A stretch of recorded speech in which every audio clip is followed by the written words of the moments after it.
Halo anak-anak, selamat hari Minggu. Sekarang tanggal berapa Pak Sigit? Tanggal 4 Oktober 2020. Ya, 4 Oktober. Anak-anak sudah segar kembali, sudah mandi kan? Nah, kalau kemana-mana jangan lupa pakai masker ya. Masker ya. Nah, tapi kalau pas nyanyi dilepas, nah, boleh dilepas. Baik. Nah, kita kembali bersama-sama untuk memuji-muji, memuliakan nama Tuhan. Anak-anak sudah mandi semua ya? Pak Sigit sudah mandi ya? Sudah mandi. Sudah seger. Nah, anak-anak kita akan memuji nama Tuhan dan nanti akan mendengarkan sabda firman Tuhan. Dengan tema apa Pak Sigit? Temanya Tuhan adalah bersama manusia. Tuhan bersama manusia. Nah, kita akan bersama-sama memuji nama Tuhan. Pujian yang pertama adalah dalam nama Yesus. Tuhan Yesus. Dengan gerakan ya, harus semangat. Silakan berdiri.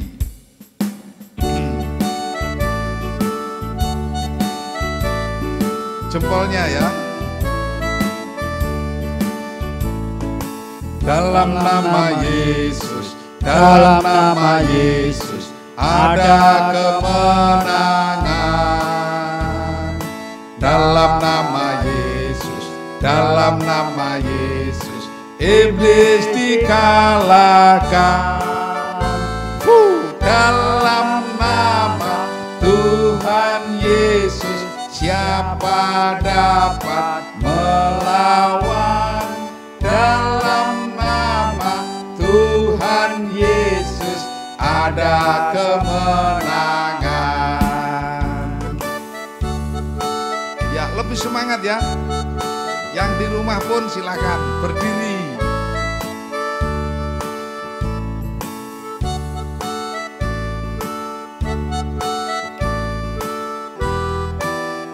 Iya. Dalam nama Yesus, dalam nama Yesus ada kemenangan. Dalam nama Yesus, dalam nama Yesus iblis dikalahkan. Dalam nama Tuhan Yesus siapa dapat melawan? Dalam nama Tuhan Yesus ada kemenangan. Oke ya, adik-adik, kita akan berdoa dahulu supaya kita disertai oleh Tuhan. Monggo Pak Sigit pimpin dalam doa. Sikap berdoa yang baik, tutup mata dan lipat tangan. Tuhan, terima kasih atas penyertaan-Mu di pagi yang cerah ini. Kami akan memuji-muji Engkau dan akan mendengarkan firman-Mu. Sertai kami guru-guru sekolah minggu GKI Ngurah. Dalam nama Tuhan Yesus, haleluya, amin. Amin. Nah, anak-anak kita akan rekreasi ya Pak Sigit. Nah, rekreasi itu enaknya kemana Pak Sigit? Ke gunung ya. Rekreasi ke gunung. Pujian yang mengatakan akan mendaki ke gunung yang tinggi, ke lembah yang dalam. Apa Pak Sigit judulnya itu ya? Kudaki-daki. Kudaki-daki dengan gerakan ya. Ya. Boleh bangkit berdiri?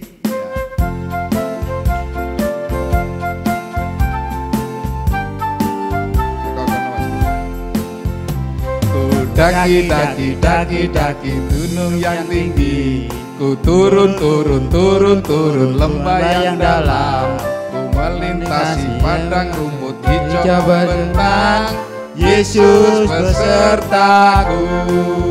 Ku terbang luas angkasa.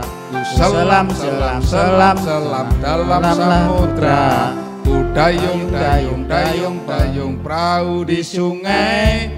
Yesus besertaku di kanan kau ada, di kiri kau ada, di atas dan di bawah kau ada.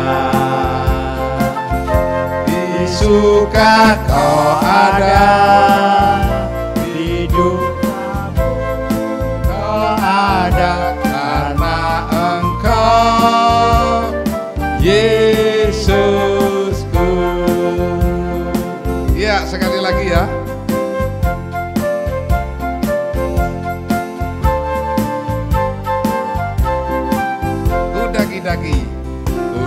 Daki gunung yang tinggi, ku turun lembah yang dalam, ku melintasi padang rumput hijau berbentang. Yesus besertaku, ku terbang luas angkasa, ku selam dalam samudra, ku dayung perahu di sungai. Yesus besertaku, di kanan kau ada, di kiri kau ada, di atas dan di bawah kau ada. Di suka kau ada, di duka pun kau ada, karena Engkau Yesusku. Ya, gimana Pak Sigit, sudah? Ya, menggeh. Iya, anak-anak seneng ini, dia bisa bergerak gitu ya, sambil berolahraga. Nah, anak-anak, tiba saatnya kita akan mendengarkan sabda firman Tuhan. Kita pujikan pujian, apa Pak Sigit pujiannya? Alkitab yang perjanjian lama. Yang perjanjian baru kan sudah hafal ya. Yang perjanjian lama agak enggak hafal. Nah, kita Ada berapa? Ada 39. Ya. Kejadian, Keluaran, Imamat, Bilangan, Ulangan, dan seterusnya. Mari kita nyanyikan.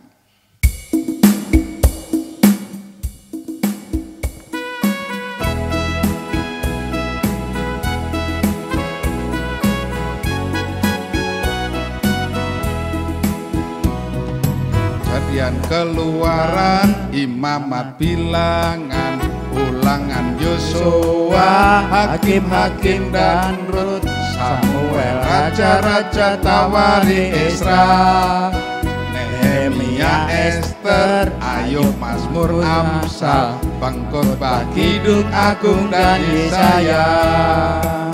Oh, haleluya, ku cinta Alkitab. Oh, haleluya, Alkitab firman Tuhan kesayanganku. Yang gak hafal silakan buka Alkitabnya depan ya. Nanti lama-lama kita hafal. Yeremia, Ratapan, Yehezkiel, Daniel, Hosea dan Yoel, Amos dan Obadja, Yunus, Mika, Nahum, Habakuk, Zefanya, Hagai, Zakaria, dan juga Malaki. Itulah nama-nama nabi kecil.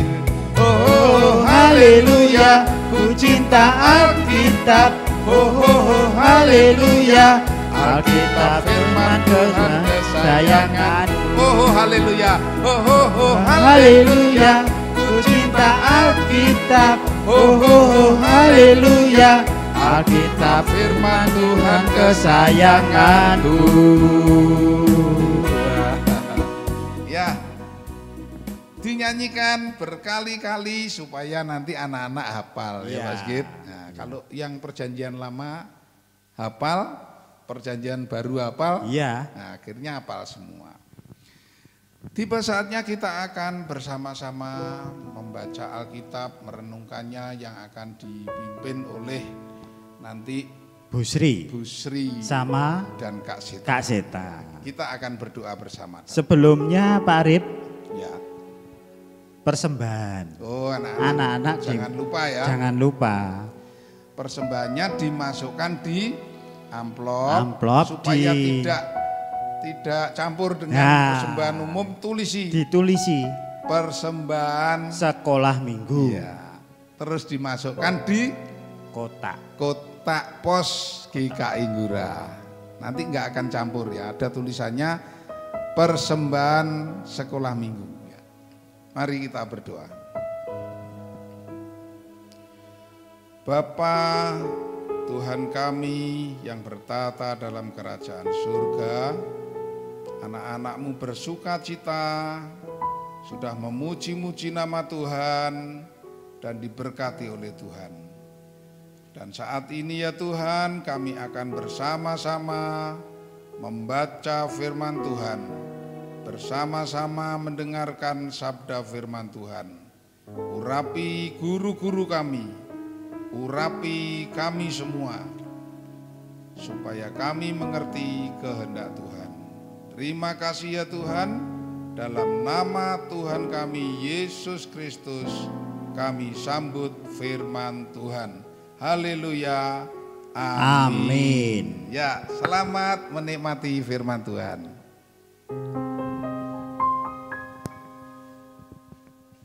Selamat pagi adik-adik. Sudah siap ya membuka Alkitab kita? Kita akan mendengarkan firman Tuhan. Mari kita buka Alkitab kita dari 1 Raja-Raja 6 ayat 1 sampai 13. Ayo, raja-raja itu di perjanjian lama atau perjanjian baru? Perjanjian lama. Oke, udah siap ya? Kasih tahu ulang. Dari 1 Raja-Raja 6 ayat yang ke-1 hingga yang ke-13. Kak Zeta akan baca ya untuk adik-adik yang di rumah. Kita baca bareng-bareng ya. 1, 2, 3. Dan terjadilah pada tahun ke-480 sesudah orang Israel keluar dari tanah Mesir. Pada tahun ke-4 sesudah Salomo menjadi raja atas Israel dalam bulan Ziv, yakni bulan yang kedua, maka Salomo mulai mendirikan rumah bagi Tuhan. Rumah yang didirikan Raja Salomo bagi Tuhan itu 60 hasta panjangnya dan 20 hasta lebarnya dan 30 hasta tingginya. Balai di sebelah depan ruang besar rumah itu 20 hasta panjangnya menurut lebar rumah itu dan 10 hasta lebarnya ke sebelah depan rumah itu. Dibuatnya juga pada rumah itu jendela-jendela yang rapat bidainya. Pada dinding rumah itu sekelilingnya didirikannya kamar tambahan, sekeliling ruang besar dan ruang belakang yang seluruhnya dibuat bertingkat-tingkat. Tingkat bawah 5 hasta lebarnya, yang tengah 6 hasta dan yang ketiga 7 hasta. Sebab telah dibuatnya ceruk-ceruk pada rumah itu sekeliling sebelah luar, sehingga dinding rumah itu tidak usah dilobangi. Pada waktu rumah itu didirikan, dipakailah batu-batu yang telah disiapkan di penggalian, sehingga tidak kedengaran palu atau kapak atau sesuatu perkakas besi pun selama pembangunan rumah itu. Pintu tingkat bawah ada pada lambung kanan rumah itu, dan orang naik dengan tangga-tangga pilin ke tingkat tengah dan dari tingkat tengah ke tingkat yang ketiga. Setelah ia selesai mendirikan rumah itu, dibuatnyalah langit-langit rumah itu dari bingkai dan pemapan dari kayu aras. Dan setelah ia mendirikan kamar tambahan pada rumah itu sekeliling, yakni tiap tingkat 5 hasta tingginya, maka rumah itu ditutupinya dengan kayu aras. Kemudian datanglah firman Tuhan kepada Salomo demikian. Mengenai rumah yang sedang kau dirikan ini, jika engkau hidup menurut segala ketetapanku dan melakukan segala peraturanku dan tetap mengikuti segala perintahku dan tidak menyimpang daripadanya, maka aku akan menepati janjiku kepadamu yang telah kufirmankan kepada Daud ayahmu. Yakni bahwa aku akan diam di tengah-tengah orang Israel dan tidak hendak meninggalkan umatku Israel. Nah adik-adik, firman Tuhan hari ini kok ngomongin rumah ya? Ngomongin rumah apa sih? kok tadi ngomongin lebarnya segini, panjangnya segini, lebarnya segini. Lalu ada banyak hasta, 60 hasta panjangnya. Aduh Kak bingung maksudnya apa sih? Nah di sini tahu kan Raja Salomo? Raja Salomo ini adalah anak dari Raja Daud. Nah ketika Raja Daud sudah tua, maka Salomo pun dipilih oleh ayahnya sebagai pengganti dirinya. Nah lalu dalam pemerintahannya tersebut Raja Salomo, Tuhan aku tuh pengen bikin bait Allah buat Tuhan. Loh emang selama ini bangsa Israel gak punya bait Allah? Gak punya adik-adik. Lalu selama ini mereka beribadah kemana? Nah mereka pada waktu itu enggak, karena belum punya rumah ibadah, mereka itu mendirikan seperti kuil-kuil persembahan gitu ya, mesbah-mesbah persembahan yang sementara yang bisa dibongkar pasang. Jadi kalau misalkan mau bikin korban persembahan ya umat Israel zaman dulu, jadi pada waktu itu menyembelih kambing domba, lalu bikinlah dari batu-batu ditumpuk gitu ya, bikin altar, bikin tempat persembahan. Lalu kambing domba ditaruh di situ lalu dibakar. Setelah semuanya selesai dibongkar lagi deh altar persembahannya, mesbah persembahannya begitu. Nah sekarang ini Raja Salomo tuh pengen, Tuhan aku tuh pengen bikin bait Allah, tempat di mana kami bangsa Israel itu bisa beribadah dengan tetap. Jadi nggak usah ganti-ganti tempat begitu, nggak usah bangun lagi, bongkar lagi, bangun lagi, bongkar lagi. Jadi pengen punya suatu tempat beribadah yang nyaman, yang bagus dan yang baik. Loh, memangnya Raja Daud sebelum Raja Salomo nggak pernah kepikiran ini? Dia memerintah 40 tahun loh Raja Daud. Masa nggak pernah sih kepikiran bikin bait Allah? Nah adik-adik, Raja Daud sebenarnya juga pengen bikin bait Allah. Tapi Tuhan tidak mengizinkan. Kenapa? Karena Raja Daud itu tangannya berlumuran darah. Ih ngeri banget ya berlumuran darah. Maksudnya apa kok berlumuran darah? Iya jadi dulu Raja Daud itu seringkali diutus untuk berperang melawan bangsa-bangsa lain. Dan kalau berperang melawan bangsa-bangsa lain otomatis tangannya akan berlumuran darah. Nah bait Allah, bait suci itu sangat tempat-tempat yang kudus. Jadi nggak boleh dibangun oleh Raja Daud yang tangannya itu sudah berlumuran darah. Maka Raja Salomo yang tidak pernah berperang diizinkan oleh Allah ketika Raja Salomo, Tuhan aku pengen bait suci, pengen bait, membangun bait Allah. Tuhan mengizinkan Raja Salomo untuk membangun bait Allah. Loh, memangnya kenapa sih pentingnya bait Allah? Emang penting banget ya bait Allah? Bukankah dengan altar persembahan aja udah cukup buat beribadah?